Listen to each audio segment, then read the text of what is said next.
Question of the Week from the Naked Scientists.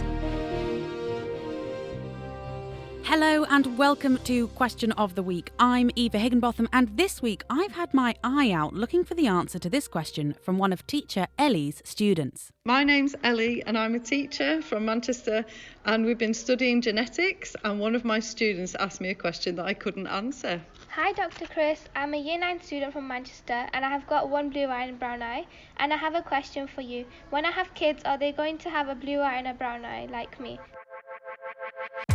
Now, I am fully invested in finding out the answer to this question because I also have eyes which are different colours. The iris of my left eye is light green, whereas my right eye is split down the middle, half green and half brown. And when I asked my science teacher about the genetics of this when I was in Year 7, she called me a mutant. So I'm glad your teacher Ellie is more supportive of this excellent query. I went ahead and put the question to eye colour expert David Mackey at the University of Western Australia. Iris colour, and similarly hair and skin colour, is mainly influenced by the production of pigment, which is predominantly melanin. A brown coloured iris has lots of melanin, while a blue coloured iris has little melanin.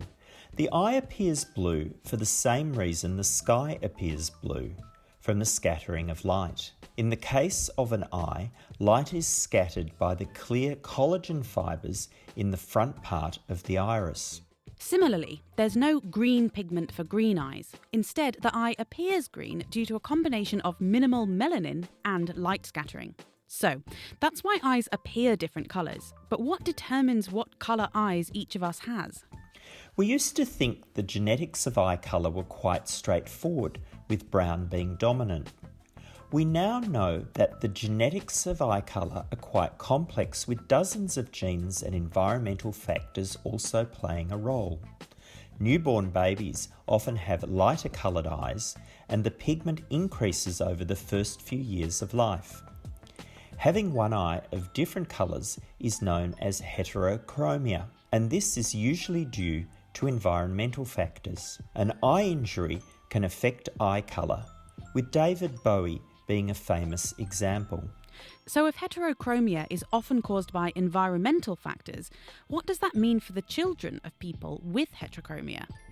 It is unlikely that your children will have eyes of different colours. However, if you are a dog, there is a high chance of your offspring having heterochromia. In dogs and some other animals, just as their fur can have patchy areas of pigment, they can have one pigmented and one less pigmented iris. This is particularly noted in Arctic huskies.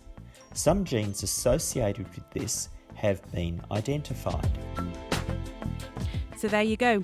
It seems that it is unlikely that your children, or my children, will also have beautiful, differently coloured eyes. We're the lucky ones. We'll just have to get them a husky instead. Next week, we're answering this question from Rob. Is dark matter in large lumps or like grains of sand? So, what do you think? You can email chris@thenakedscientist.com, find us on Facebook, tweet @nakedscientists, or join in the debate on the forum. That's at thenakedscientist.com/forum.